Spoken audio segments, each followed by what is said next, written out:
So if you would state your name and what year you were born. I am Gladys Elizabeth McCain Kerr. My birthday, July 22nd, 1934. And where is the house located that you were born in? The house in which I was born is at the corner of Providence and Brevard, very near the school. And Mom and Dad were renting from Mr. T.R. Nesbitt. And my brother and sister were also born in the same house. And I see it's for sale now. I saw a for sale sign in the yard. And what's your earliest memory of Waxhaw? It's hard to tell if it's my memory or things that my parents told me, because I love for them to relate stories to me. But I do recall vividly when I was about 3, I wasn't ever very still. Mom said I learned to walk at 8 months, and I've been running ever since. I was with Daddy at the store. My father was at Farmer's Shipping and Trading Company, and I found some stationery. Mama was on an errand somewhere, or maybe getting her hair done, I'm not sure. Anyway, Daddy was babysitting, and I escaped. And he had the entire block looking for Gladys. And I had simply crossed the road without getting run over, crossed the bridge, and went to visit Miss Pearl Rodman, who lived in that beautiful white Victorian house first to the right after you cross the bridge. I sat on the porch and rocked with Miss Pearl, and after my visit, I walked back over the bridge. Miss Niggerun, who worked at, and I see there's a picture of Mr. R.J. Belk's store here on the wall, I'm so happy to see, and Miss Geneva was a clerk in his store. She, most of all, was desperate to find me. And when she saw me coming over the bridge, there was great rejoicing. I didn't get a spanking, but I should have, because I had done a very naughty thing. And another recollection I have is, maybe I had to be 5 or 6 then. I was pretty big, I suppose. My dad would let me take the deposit 3 doors down the street to the Waxhaw Bank and Trust Company. And Mr. Jesse Williams, who was in the picture with my dad in front of the store over here, and the one I just showed you, I could barely reach the counter, but there was no danger.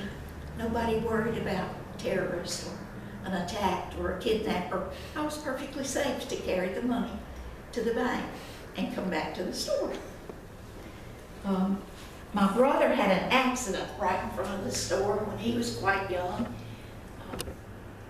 Bill Austin, who was one of our Waxhaw characters, would drive the car for Mr. Jesse when he became older and was not driving. He was changing the flat tire. And Robert thought it would be neat to cross the street and watch the tire being changed. And a lady hit him. And of course we were frantic and distressed. And Mom was getting a permanent then. I bet you don't know what a permanent is, do you? You went to the beauty shop and they hooked you up like you were being electrocuted. Had all this stuff all over your head. So of course they ran out, rushed him to the hospital, and it was just cuts and bruises. He was not serious, but it was very frightening. And what I remember most of all is Waxhaw is my home. And your home is where your heart is. And even though for a short time I was away in college and teaching in Virginia and in California, I never lost the love for this place where I was born. And my dad, even though he grew up on a farm, and his family and the McCains and the Walkles came to this area, the Garden of the Waxhaws, from Scotland by way of Ireland, and Antrim County in the northeast part of Ireland is where both of my families, the Walkers and the McCains, got on a little ship, arrived in Pennsylvania, came down the Indian Path, which became known as the Great Wagon Road, stopped over in Virginia, and then gradually down to the Waxhaws. My McCain ancestor is Hugh McCain. His farm is still not very far from where I live now, near Cane Creek. During the American Revolution, there were lots of Tories in this area. I'm sorry to say we were not all patriots, but Granddaddy Hugh and all his family were certainly patriots. So the Tories arrived, demanded Granddaddy Hugh's gold, and he refused. So they strung him up to the walnut tree in his front yard. And they kept asking him, and they'd let him down, and he'd say no. And about the third time they left him there and tied the rope to a bush. Well, after all this commotion, Tenor, T-E-N-O-R, one of his servants, and her 2 boys were in a field close by, heard the commotion, rushed and made a lot of noise when they were coming, and frightened those Tories away. In the nick of time, cut down Granddaddy Hugh, took him in, but were really afraid he had died. Not so. He lived 2 more years, and to my knowledge, nobody has ever found his gold. So maybe we better go and look around Cane Creek. Might find Grandpa's gold. And the Walkups are related to the Pickens, and certainly all of you who love history know about Andrew Pickens, and that's part of my family as well, of which I'm very proud. And the Walkup house, which is on Walkup Road, we have pictures of that. And Granny's father, we were lucky to find Israel Walkup's picture. My granny, Mary Elizabeth, and that's how I got Elizabeth in my name. And Granddaddy is Robert Thompson McCain. So we've been here since about 1750. That's quite a long time. And when I retired from my teaching position at Wingate University, I got to do the thing at the top of my bucket list, and that was a trip to Scotland. So I went by way of Ireland, and then over to Scotland, and one of the places I stopped, they were doing coat of arms, and the embroidery is hand done. So I was so pleased to find my McCain coat of arms. And may I read you our motto? In hope I abide. I love that. So Daddy was on the farm. See, Granddaddy Hugh had the land, and there were lots of boys, and finally trickles down to Grandpa Bob. And there were 9 children, 2 died early, so Granny and Grandpa raised 7. Daddy was 3rd from the bottom, and of course they had to all farm. And he did his best, but his heart was not in being a farmer. He loved the land, and he was proud of his family. He always wanted to be a merchant. He wanted to have a store. And this is a sweet story. He would get an orange or an apple, not much for Christmas. They didn't have money. And he never ate his fruit. He saved it, and when his brothers and sisters had eaten all theirs, he set up a little shelf in the closet, and then he sold his to his brothers. So when he was about 26, his parents agreed that it would be fine for him to come and apply for a position at the Farmers Standing and Trading Company. And there was a Mr. Will Sims working there, and there was a Mr. Rob Gamble, and those names are still very familiar in this area. And they did hire Daddy. And there was a hotel across the street from where we are right now. The McDonald's operated a hotel. Since they had 1 car for the McCain family, Daddy needed to stay in town during the week, so he boarded at the McDonald Hotel. In 1929, Isa Gladys, that's the other part of my name you see now, Elizabeth for Granny and Gladys for my mom, arrived on the train from Belvedere, North Carolina, to teach 2nd grade at Waxhaw School. Well, Mrs. McDonald knew she was coming. Mom had made prior arrangements that she would be boarding there. So do you see how the love story begins? She met Daddy, and this is a picture of Mama later on. She came in 29. In 32, November 23rd, the night before Thanksgiving, they were married. And we talked a little bit earlier today about the house where they were married. is near the school, and Mom and there were 5 teachers, Dad, and Mr. Jesse Williams, the banker, boarding at the hotel. But the girls wanted to go and board with Mr. Sam and Mr. Neva Roman, who lived over near the school, and they'd have a shorter walk. But before I leave the hotel, I remember Mom telling me they had the same lunch every day. Miss McDonald had to pack their lunch. There was no cafeteria.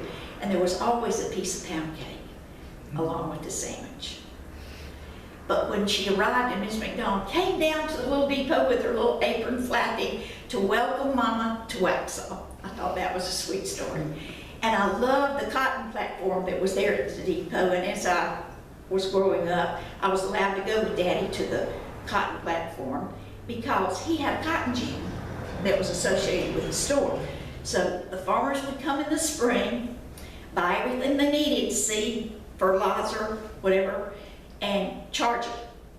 And then in September, October, they'd bring their cotton, and once it was ginned, and they wrapped it then in bales. Now they do these great big roll-up kind of things that they carry on huge trucks, but they were bales about 500 pounds, I think, then. And I loved going to the gin with Daddy. And what I liked also, when I was a child, in the fall when they started bringing the cotton, it was horses and wagons, not so many trucks and cars. And I could hear those wagons, and it would wake me up because they'd come really early in the dark, really, and line up, because it took some time to get a gin. And going inside the gin, I still remember the 4 big ginners where the teeth looked like steel pegs coming out. But I loved to stand in the wagon or the truck. There was a big pipe, big suction pipe, that would take the cotton up and into those gins. And every now and then I'd stick my head up there just to see my hair go up when they would do that. Didn't let Daddy know I did that. So I loved to watch the gins, and then you could watch it being baled and then wrapped in the burlap with the steel bands around. Then they would haul it over to the cotton platform, and the cotton waiter that I knew was Mr. Bun Simpson, who lived next door to Mr. Neely and Miss Laura Massey down at the end of Providence Street. Some folks now have already researched about them. And the cotton would then be loaded on the train when it was sold. But I love watching Daddy when they would come up to the store and bring the bale. You cut a little piece, he always had a pocket knife. Cut a little piece out of the burlap, and then he would stand and do this with the cotton. And I don't know if any of you have ever seen that, but that was to grade it. So he could tell if it were middling, fair middling, low middling, he'd give them a price. Well, there were 3 buyers. Bill Massey at the A.W. Heath Company also had a cotton gin, and he was a cotton buyer. And Mr. Robert Howie over at Neiman Price Company didn't have a gin, but he bought cotton. So the farmers had 3 opportunities to get a price. And once they agreed, then they paid Daddy what they owed him. But something I really loved about the time that my dad passed away, and it's almost time, he died on December 22nd. It makes Christmas a little bit sad. 1984. He was born in 1900 and so wanted to live to be 100, so he could say he had lived in 2 centuries. But many, many families that traded, that was the term, traded with my daddy. Your daddy, Gladys, never sent us a bill. He would say, I know you'll pay me when you can. And that's how he ran the store. And he did a beautiful job. Did he start that store? No, he did not. It's owned by stockholders, and it had been in operation, came in 26, maybe 15 years or so, early 1900s. I know Mr. Jim Gordon built the actual building, did the brickwork, but Mr. Will Sims and several others had run it, had been in charge. And as my cousin said, Gladys, tell the truth. You really need to tell the truth. That was not your daddy's store. He was manager and treasurer. I said, maybe so. But in my mind and heart and head, it was my daddy's store. We did have stock in that store. Yes, we did. I even had stock in that store. And Daddy was there until 73. And then he went back, I think, every day once it became a restaurant, because he just wanted to go to the store. And as we three children got a little bigger, Mama began to help him at the store, and he taught her to keep the books. See, he had a large credit situation going on here, and it was not just farmers. We had a telephone that was on the wall behind his little desk. Oh, please let me tell you about his desk. It looked like a banker's window, you know. It was kind of a framed with a little hole here so the customers were there. Daddy had a high stool he sat on. The phone was here and you had to ring. And then there was a central office over in the Duncan McDonald house that's being restored that had little plug-in things, you know, so Miss Cowick was the operator that I knew. That's how you talk to people. Well, the ladies would call the farmer's store and order their groceries, and Daddy had delivery gentlemen or boys. Sometimes they were high school boys and sometimes grown men. I remember 3 grown-up men, Mike Watts and Roosevelt Baker, and my brother did it sometimes, and Bobby Steele. So sometimes they'd walk if it was not far and not too big a load. And then Daddy bought a 1.5 ton truck. We never had a car. We never had a truck. We walked everywhere. But when Daddy got the 1.5 tons for the store, groceries could be delivered at a distance. And on Sundays, every Sunday, the truck stayed at our house all week. But on Sunday afternoon, we always went to see Granny. And she would wait on the front porch watching for us to come. Mom said soon after she and Dad were married, they actually walked, and it's 8 miles from Waxhaw down to Cane Creek. That's a pretty good little distance. So that's about as much as I can tell you about the farmer's store, except he sold plug tobacco. There was a cutter on the wall so you could cut the plug. Some of the ladies bought snuff. Even my granny did snuff. Railroad meals, but she was the neatest little person you ever saw. She kept it in her apron pocket, but she had to have a little cup that you had to spit in, which was a little bit awkward. But that was the only vice I knew that my granny ever had. But let me tell you about her coffee. When I was 6 or 8, and I went every summer to spend a couple of weeks with her, she did not drink her coffee out of a cup. She poured the coffee into a saucer, and she sucked out of the saucer. And I've never seen anybody else do that. What was her reason for that? She didn't explain. It's just the way she liked her coffee. And she would fix mine about half milk and just flavor coffee. And I love coffee still. As time passed, my brother was athletic, played baseball, basketball. My sister could play basketball well, but I love the piano. So when I was 8, I begged to take lessons. And Miss Meta Nesbitt, who was pianist at the Waxhaw Presbyterian Church, just lived down the street from us, and I could walk as a child to her house. But how was I going to practice? So Dr. Burgess, Dr. G.H. Burgess, who is Haskell and Zane's grandfather, lived down the street 3 houses on the opposite side, and Miss Burgess had a piano. So Mom and Dad made arrangements for me to walk down to Dr. Burgess's house to practice my piano. Well, that was fine when the weather was warm, but they never built a fire or had a stove in the living room. So when the weather got cold, I had to wear my gloves, and I practiced my piano in my gloves. So it was almost Christmas, and I was saying, oh, Mom and Dad, do you know what I really want Santa to bring? I really need a piano. And with the tiny little salary that he made, and see, Mom was not working full-time then, Santa brought me a Steinway upright piano. Not brand new, but to me it was the most beautiful, beautiful gift I had ever seen. I still have it. So when I was in 6th grade, Mrs. J.A. Walker came to town. Her husband, Jamie, was the station agent at the depot. And I asked if I might please, and Miss Meta didn't really mind because she was getting older then. And when Miss Meta had recitals,